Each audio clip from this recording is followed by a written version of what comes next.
Nah, nanti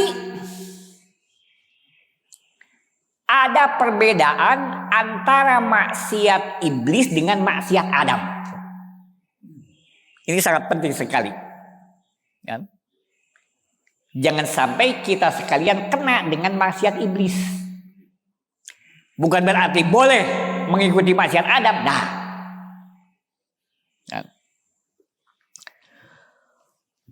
wa qulna ya Adam uskun anta wa zaujukal jannah. Kata Allah, kami katakan, wahai Adam, tinggallah kau dengan istrimu al-jannata di jannah. Kebanyakan mufasir dan termasuk kita memahami al-jannah ini adalah surga. Kan sering kita dengar bahwa Adam itu diciptakan di surga, kan?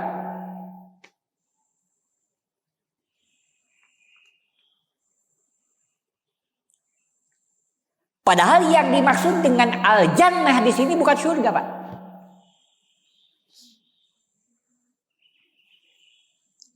Kata-kata jannah kadang-kadang artinya kebun. Di dalam Al-Quran, di dalam surat Kahfi, wadrib lahum masalal rajulaini ja'alna li ahadihima jannataini. Kami beri perumpamaan kepada mereka. Ada dua orang lelaki yang masing-masing mempunyai kebun. Nah, kenapa di dalam Al-Quran kebun itu dinamakan juga jannah? Wadrib lahum masalan rajulaini ja'alna li ahadihima jannataini. Allah menjadikan kepada salah satu di antara dua laki-laki itu dua kebun. Karena kebun diartikan jannah itu, orang ketika ada di tengah kebun tidak kelihatan, terhalangi oleh pepohonan, kan? Jin, kenapa dikatakan dengan jin? Jannah ya junnu. Karena jin itu nggak kelihatan. Falamma janna alaihimul lail, kan? Intinya itu, kan? Surga mala ainun ra'at wala udunun sami'at. Nggak bisa dibayangkan. Gaib apa yang akan terjadi di surga, ya?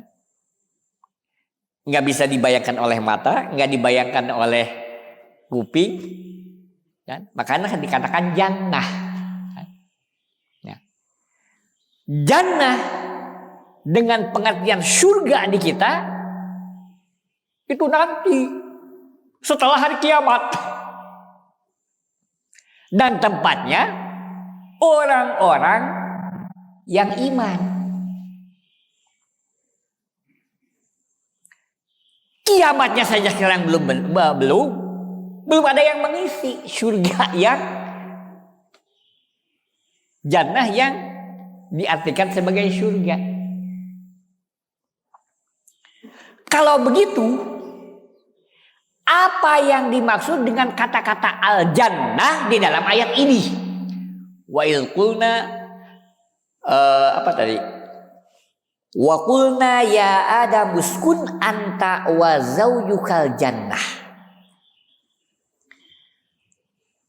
Kalau kata Asy'arawi, yang dimaksud dengan jannah di sini adalah suatu tempat di mana Nabi Adam alaihissalam dilatih oleh Allah Subhanahu wa taala. Ada yang mengartikan jannah bahwa Adam itu diciptakan di kebun di Yaman katanya. Ada dalam tafsir, Pak. Nah, yang paling logis kata-kata Asy'ari tadi, bahwa Adam itu oleh Allah Subhanahu wa taala disuruh diam di suatu tempat setelah diciptakan itu namanya jannah. Yang dimaksud dengan jannah di sini adalah suatu tempat di mana Adam dilatih. Kenapa Adam dilatih? Karena akan mengerjakan pekerjaan-pekerjaan yang berat nanti.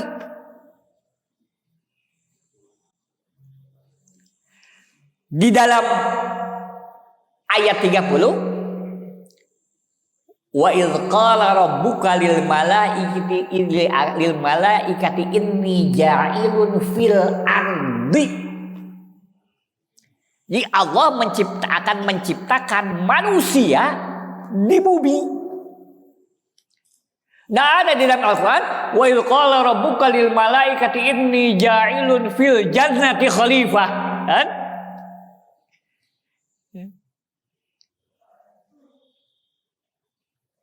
Jadi manusia itu diciptakan oleh Allah untuk hidup di bumi, bukan untuk hidup di surga. Yang dimaksud surga yang tadi kan, bukan surga yang nanti.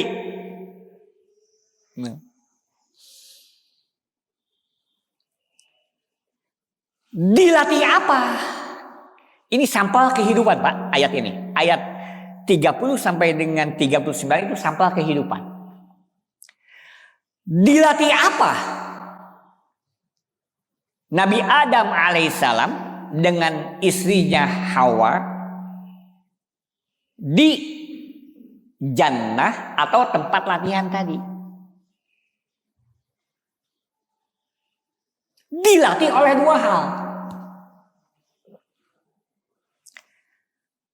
Wa kula minha ragadan haitsu syi'tuma. Makanlah kau di dalam jannah itu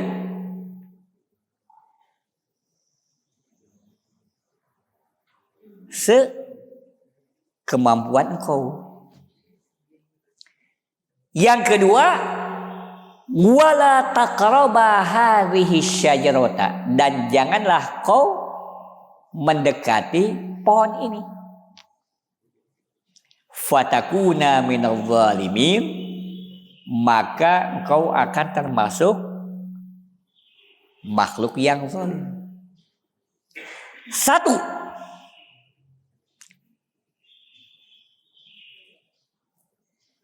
kula minha ragadan haitsu syi'tuma, makanlah di jannah itu sekemampuan kau. Itu lambang daripada perintah if'al. Lambang daripada perintah. Yang kedua, wala taqraba hadhihi syajarah, janganlah kau mendekati pohon ini. Simbol daripada larangan. Satu perintah, dua larangan. Makanya sering saya katakan bahwa intinya agama hanya dua. If'al, kerjakanlah perintah. Yang kedua, la taf'al, jangan dikerjakan, larangan. Kan? Diambil dari sini. Kan? Satu perintah, dua larangan. Itu yang dilatihkan kepada Nabi Adam alaihissalam. Kalau di kita mah apa ya? Diklat lah. Jannah itu balai diklat kalau di kita. Kenapa di kita ada pelatihan coba? Karena akan menghadapi pekerjaan-pekerjaan berat. Adam itu karena tadi akan diciptakan, akan di makhluk yang akan hidup di muka bumi, dan hidup di muka bumi ini berat, maka dilatihlah dengan if'al, la taf'al, perintah dan larangan. Nah.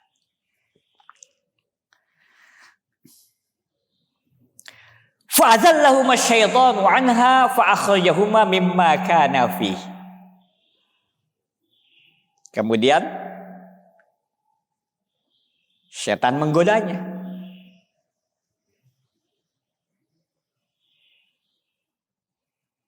Maka mengeluarkan Adam dan Hawa dari jannah tadi. Kata iblis, yang maksud syaitan di sini adalah iblis. Di dalam ayat lain, ketika Adam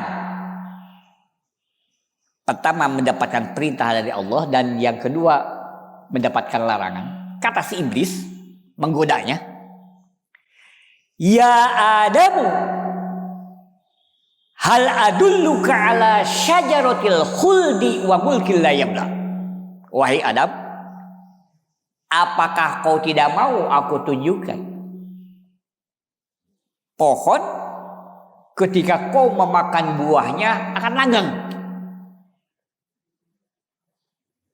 dan kerajaan, harta yang tidak ada batasnya. Nah, Adam itu tergoda karena itu. Ketika dilarang oleh Allah untuk mendekati pohon, digoda oleh iblis dari dua pintu itu, syajaratil khuld wa mulkil la yabla. Ternyata karakter manusia itu dua, Pak. Satu ingin langgeng, yang kedua senang harta, termasuk jabatan. Coba, siapa yang mau mati, Pak? Meskipun kita sudah tua, Pak. Siapa yang mau mati? Ingin hidup terus.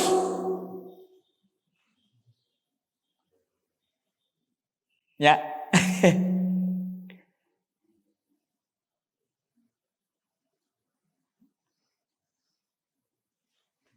Yang punya jabatan tidak mau.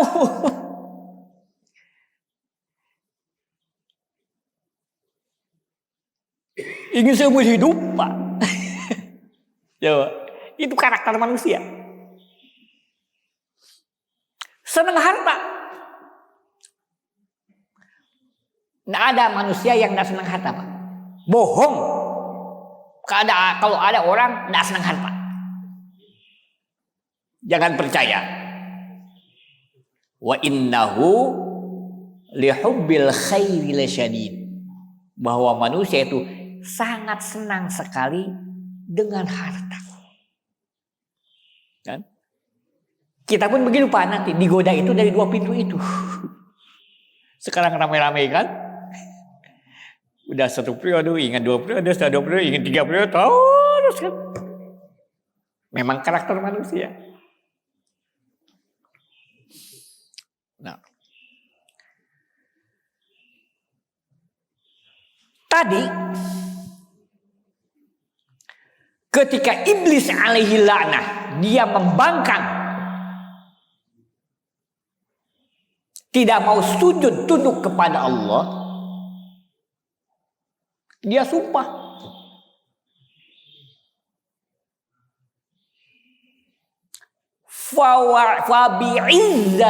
Fabi'izzatika la'ughwiyannahum ajma'in. Ya Allah, demi keperkasaanmu, sumpah kepada Allah, aku akan menggoda Adam dan anak cucunya, termasuk kita, semuanya. Hanya ada satu kelompok yang gak bisa digoda oleh iblis. Illa ibadaka minhumul mukhlasin. Kecuali hamba-hambamu yang ikhlas.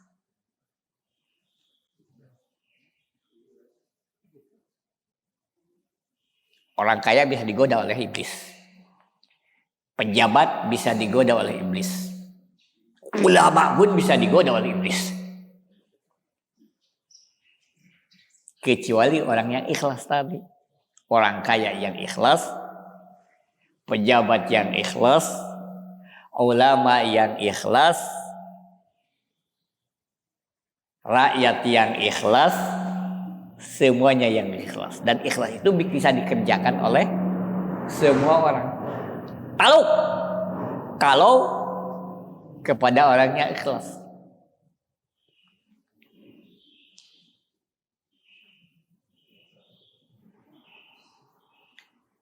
Kemudian iblis mengatakan,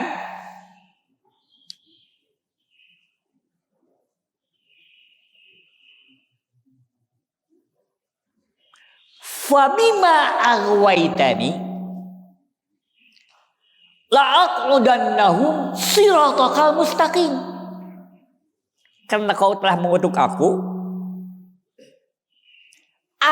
akan menggoda Adam dan anak cucunya di tempat-tempat yang lurus, Pak. Di jannah yang tadi itu, tempat training center, tempat yang baik. Jadi dari ayat tadi, di tempat-tempat kotor ada iblis. Iblis itu adanya di masjid. Ya, dulu saya katakan kan, kalau umpamanya jangankan yang jauh dari komplek ini, yang dekat-dekat ada, yang dekat-dekat aja dengan masjid ini, pasti kurang ini.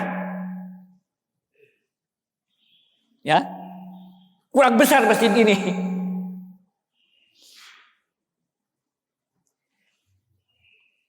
Di kantor, Pak, ada iblis di sana. Di rumah ada iblis menggoda kita. Tapi tempat-tempat kotor, puntennya, tempat pelacuran umpamanya, tidak ada iblis, Pak. Kita kan salah sangka kan, oh di sananya iblis melulu kan, begitu kan? Iya, kan? Kenapa di tempat-tempat kotor itu tidak ada iblis? Karena hawa nafsunya sudah cukup. Kan? Orang yang akan masuk ke tempat pelacuran itu tidak usah didorong oleh iblis, Bu. Dia sudah jalan sendiri. Kata iblis, itu bukan fungsi saya, katanya. Fungsi aku itu menggoda orang-orang yang tadi itu. Nah, ada di dalam Al-Quran, "Fabima aghwaytani la'aq'udannahum siratakal muwajj." Karena kau, ya Tuhanku, mengutukku, aku akan menggoda mereka di tempat-tempat yang kotor. Nggak ada. Iblis itu menggodanya di tempat-tempat yang lurus, yang bersih.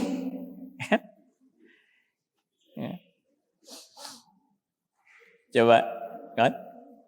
Berapa lama tinggal di masjid sambil baca Quran? Panas.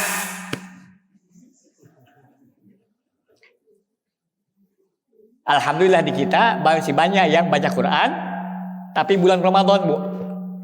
Setiap Ramadan, baru 10 menit sudah panas, Bu. Beda kalau kita menonton sekarang kan, kalau dulu menonton sinetron, sekarang bukan berarti nggak boleh kita main game kan. Kadang-kadang ada yang manfaat juga kan, tapi kadang-kadang kan, apalagi anak-anak sekarang kan, oh seharian. Dari sana, "Fabima aghwaytani la'aq'udannahum siratakal mustaqim." Ada tekniknya juga. Iblis itu, kata iblis, "Summa la'atiyannahum min baini aydihim." Kemudian aku akan menggoda Adam dan anak cucunya dari depan. Wa min khalfihim, dan dari belakang. Wa an aymanihim, sebelah kanan. Wa an syama'ilihim, sebelah kiri. Jadi iblis menggoda kita itu dari 4 arah, Pak. Kanan, depan, belakang, kanan, dan kiri. Padahal kalau kita hitung, arah itu bukan 4, 6. Depan, belakang, kanan, kiri, atas, dan bawah. Iblis tidak bisa menggoda kita dari atas dan bawah. Itu simbol yang sebenarnya. Orang yang mengaku dirinya sebagai hamba Allah yang paling lemah, paling rendah, dan mengaku terhadap Allah Tuhan yang paling atas, itu tidak akan bisa digoda oleh iblis. Orang yang betul-betul ibadah kepada Allah, mengakui, meyakini bahwa Allah itu yang betul-betul maha besar, maha tinggi, dan kita sebagai hamba Allah yang paling lemah, rendah, tidak akan bisa digoda iblis. Itulah orang yang ikhlas tadi itu. Orang yang ikhlas itu adalah orang yang segala apa yang dia lakukan berdasarkan karena Allah yang maha tinggi dan menganggapnya sebagai hamba yang paling rendah. Itulah yang tidak bisa digoda oleh iblis. Makanya saya sering katakan kepada anak-anak, ketika kita bekerja, beramal, beraktivitas, harus diniati semuanya karena Allah. Kuli kepada Allah. Jangan diniati kuli terhadap manusia, kan? Kata Abdullah bin Amr bin As, wa idza btada'a fi syai'in qala bismillahirrahmanirrahim. Jika kita memulai suatu pekerjaan, suatu aktivitas, suatu kegiatan, dia mengucapkan bismillahirrahmanirrahim. Dengan nama Allah yang maha pemula dan maha pengasih, saya akan mengerjakan pekerjaan. Pasti apa yang kita kerjakan itu akan menjadi ibadah kepada Allah. Dan yang kedua, kita akan terhindar dari apa yang dilarang oleh Allah Subhanahu wa taala. Di dalam hadis Rasulullah mengatakan, kullu amrin ribalin la yubda'u fihi bismillahirrahmanirrahim fa huwa abtaru atau aqta'u. Setiap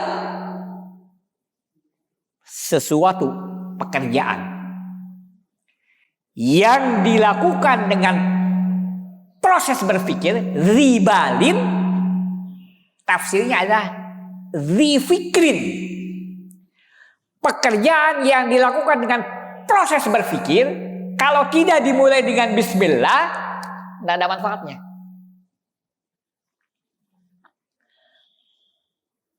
Pokoknya pekerjaan apa yang dilakukan melalui proses berpikir harus pakai bismillah. Kemudian ada yang bertanya, Bu, bagaimana kalau akan mencuri? Mencuri itu kan dilakukan dengan proses berpikir, kan? Bahkan kadang-kadang berpikirnya juga keras. Pakai bismillah jangan. Saya bilang pakai bismillah. Ibu kalau akan mengambil, nauzubillah ya, kepunyaan orang, pakai bismillah, Bu. Kadang-kadang ini Pak Ketua DKM ekstrim, kan?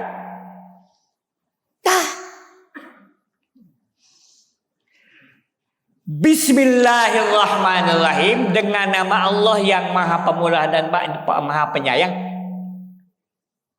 aku akan mengambil barang orang. Masa mengambil barang orang karena Allah? Kan? Artinya sebelum sampai pun kita tarik. Kalau nggak baca bismillah kadang-kadang kadang-kadang yang kecil-kecil Pak. Kelihatannya bukan mengambil, bukan mencuri Pak kan? Ada hal-hal yang kecil kadang-kadang itu bukan hak kita, kita ambil Pak. Nggak seberapa lah makanan umpamanya kan, ini bukan hak kita untuk orang lain kita ambil. Mencuri itu sebenarnya. Bismillahirrahmanirrahim. Saya akan mengambil benda ini. Sebelum sampai pun Bu,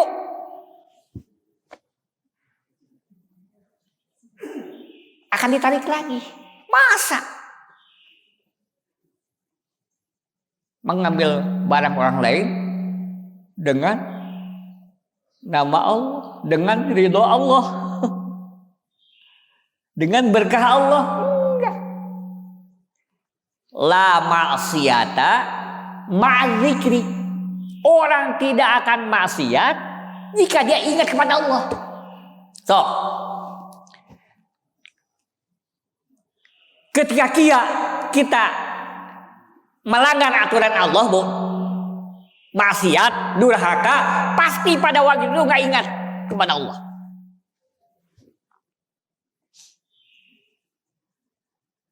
La ma'siyata ma'adzikri.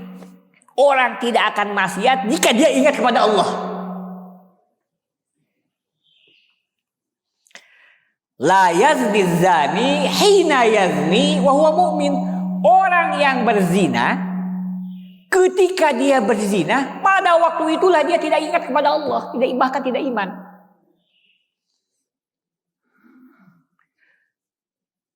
Wala yasriqu sariqun hina yasriqu wa huwa mu'min, kata Rasulullah. Orang yang mencuri ketika dia mencuri pada waktu itulah dia tidak ingat, tidak iman kepada Allah. Makanya dalam kitab ada yang mengatakan bahwa ketika kalau ada orang yang berzina, nauzubillah, kemudian mati, neraka selamanya karena dia tidak beriman. Orang yang mencuri itu begitu juga, ketika mencuri, mati, neraka karena dia tidak beriman. Nauzubillah min dzalik ya.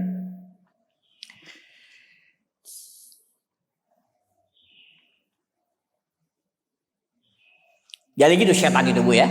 Pertama, setan itu menggoda kita di tempat-tempat yang bersih. Yang kedua, setan itu menggoda kita dari 4 arah. Dari atas dan bawah tidak, dalam artian orang yang betul-betul mengakui atas ketinggian Allah dan merasa dirinya sebagai hamba Allah yang maha rendah tidak akan bisa digoda oleh iblis. Nah, di dalam surat Thaha Pak, ketika Adam dan Hawa kan tadi digoda oleh iblis agar supaya memakan buah dari syajaratil khuld. Di kita disebutnya buah khuldi kan.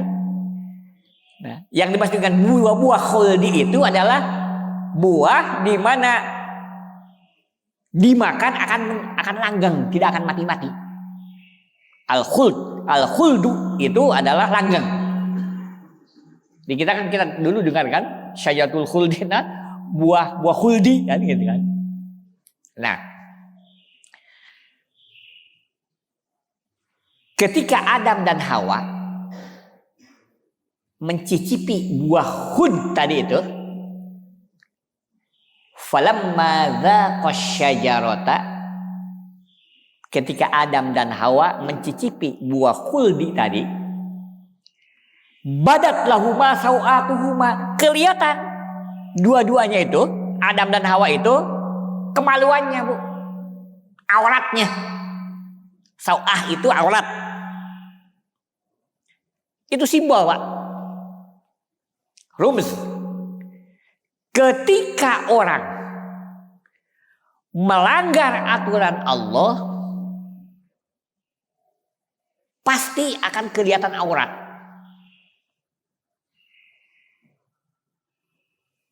Coba. Kalau ada ketidakberesan di masyarakat, Pak. Kalau ada ketidakberesan di masyarakat, pasti ada aturan Allah yang dilanggar. Sok.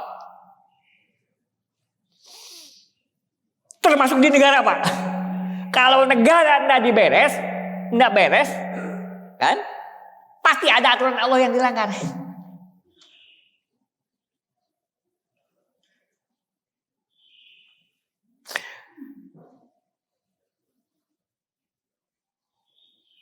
Kenapa?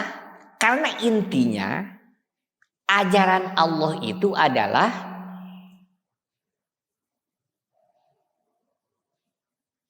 aturan agar manusia itu hidup benar. Kan? Dulu kan saya katakan Allah zat yang menciptakan manusia, menciptakan kita. Dua, Allah zat yang menghidupkan kita. Tiga, Allah zat yang memberikan bahan-bahan agar supaya kita bisa hidup, yaitu alam semesta ini, Pak. Kemudian yang keempat, Allah yang memberikan ajaran agar supaya manusia hidupnya itu lurus. Jadi intinya agama itu supaya manusia hidup lurus di dunia, benar. Yang tadi intinya perintah dan larangan. Ya? Pasti kalau ada ketidakberesan, ada perintah Allah yang tidak dikerjakan atau larangan Allah yang dilanggar. Ya? Kenapa? Adam itu kelihatan auratnya. Karena tadi larangan Allah dilanggar. Ketika orang melanggar larangan Allah pasti kelihatan aurat. Yang dimaksud orang ini ketidakberesan, Pak. Kan? Ini simbol. Kalau ada ketidakberesan, pasti ada larangan Allah yang dilanggar. Dana tidak diterapkan sebagaimana mestinya. Kan itu kan aturan Allah dilanggar. Jembatan cepat ambruk kan gitu kan.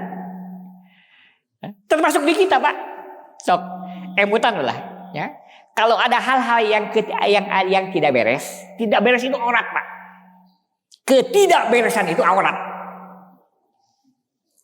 Kalau ada ketidakberesan pasti ada aturan Allah yang dilanggar. Itu sudah kaidah.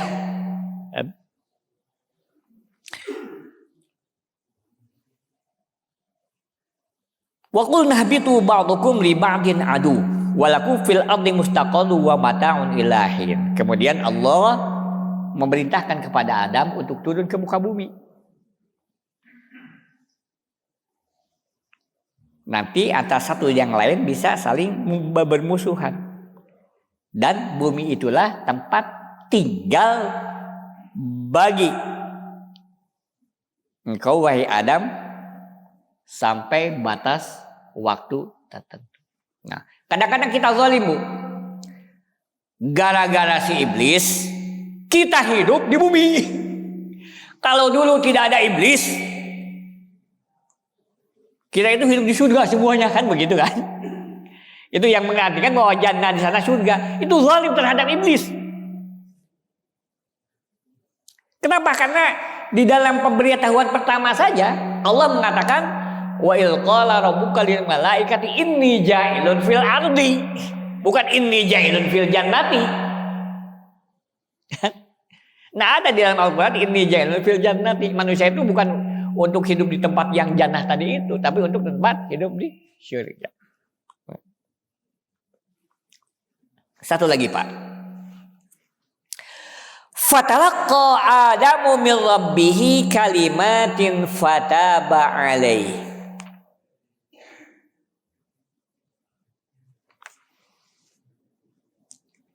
Kemudian Nabi Adam menerima dari Tuhannya kalimat, ucapan. Di dalam ayat lain ucapan itu Rabbana zalamna anfusana fa illam taghfir lana lanakunanna minal khasirin. Ya Tuhan kami, sesungguhnya kami, kata Adam, zalim terhadap diri kami. Zalim, kenapa dikatakan zalim? Karena melanggar aturan Allah. Fa illam taghfir lana, jika kau tidak mengampuni aku, lanakunanna minal khasirin, maka kami menjadi makhluk yang rugi. Adam melanggar larangan Allah dengan memakan buah khuldi yang tadi itu. Dia sadar bahwa itu adalah larangan Allah. Kemudian taubat kepada Allah. Taubatnya diterima. Nah, yang saya katakan tadi, ada perbedaan antara maksiat Adam dan maksiat iblis. Kenapa iblis tidak diampuni oleh Allah? Adam sama-sama melanggar aturan Allah. Iblis diperintah oleh Allah untuk sujud, Bu. Nah, sujud dia, aba wastakbar. Adam dilarang oleh Allah untuk makan buah khuld. Nggak kuat dia makan. Bedanya hanya satu. Kalau Adam, dia mengakui bahwa dia itu melanggar larangan Allah. Rabbana zalamna anfusana. Ya Allah, aku zalim. Melanggar laranganmu. Rabbana zalamna anfusana wa illam taghfir, jika kau tidak mengampuniku, maka aku termasuk orang yang rugi. Iblis tidak mengakui kesalahan, aba wastakbar. Kalau bahasa Syarawi, dayat raddul amri ilal amir, mengembalikan perintah kepada yang memerintah. Kata iblis, lima asjudu liman khalaqta tina. Kenapa aku harus sujud kepada makhluk yang diciptakan dari tanah? Ana khairum minhu, aku lebih baik dari dia. Khalaqtani min narin, kau ciptakan aku dari tanah, dari api. Wa khalaqtahu min tin, dan kau menciptakan Adam dari tanah. Wastakbaro, sombong. Kan? Nah, bedanya itu, Bu. Jangan sampai kita kena maksiat iblis. Bukan berarti maksiat Adam boleh, enggak. Kalau kita suatu waktu maksiat, tapi kita taubat, akan diterima. Umpamanya begini, Pak. Ada orang, kenapa kau enggak sholat? Buat apa sholat? Sholat enggak sholat juga, begini-begini aja salah. Maaf, di kampung saya itu ada tukang bakso, Pak. Hari Jumat itu tak orang lain Jumat, dia tak ditanya, kenapa nggak Jumatan? Wah, Jumat juga saya pesan syarat nih. Makanya julukannya si Mas Tolol. Kenapa kok nggak salat? Lah, buat apa salat? Ya salat pun begini-begini aja, mengambilkan perintah kepada yang memerintah. Itu maksiat iblis, Pak. Nggak akan diampuni. Tapi kalau umpamanya ada orang nggak sholat, kenapa nggak sholat? Aduh, aku ini malas. Nggak punya sarung. sibuk. Tapi dia masih mengakui bahwa sholat itu adalah suatu kewajiban. Bukan berarti tidak sholat boleh kan? Dia mengakui bahwa sholat itu adalah kewajiban. Ketika dia taubat, pasti diterima oleh Allah Subhanahu wa Ta'ala. Tapi yang penting kita jangan kena maksiat iblis. Kullu bani Adam khata'. Setiap anak Adam pasti melakukan kesalahan dan dia berdosa. Tidak ada orang yang bersih 100% kecuali nabi dan malaikat. Wa khairul khatta'ina at-tawwabun. Dan sejelek-jeleknya orang yang durhaka itu adalah orang yang taubat. Kan? Itu barangkali intinya penciptaan Adam alaihissalam ini adalah sampel kehidupan kita. Dan insya Allah kita lanjutkan nanti dengan pembahasan dari cerita-cerita yang lain yang ada manfaatnya pada diri kita. Intinya yang pertama bahwa manusia itu diberi kelebihan oleh Allah Subhanahu wa Ta'ala, bahkan dibanding dengan malaikat. Kemudian yang kedua, kita itu oleh Allah Subhanahu wa Ta'ala diciptakan untuk hidup di dunia, dan kita mendapatkan perintah dan larangan dari Allah Subhanahu wa Ta'ala. Barang siapa yang berpegang kepada perintah Allah, menjauhi larangan Allah, pasti hidupnya itu akan lurus, dan nanti ketika kita menghadap Allah akan ditempatkan di tempat yang paling mulia, yaitu al-jannah, yang diartikan juga dengan surga. Mudah-mudahan kita sekalian selalu berdoa kemudian diberi taufik dan hidayah oleh Allah Subhanahu wa Ta'ala, dan mudah-mudahan ada manfaatnya. Assalamualaikum warahmatullahi wabarakatuh. Alhamdulillah. Amin.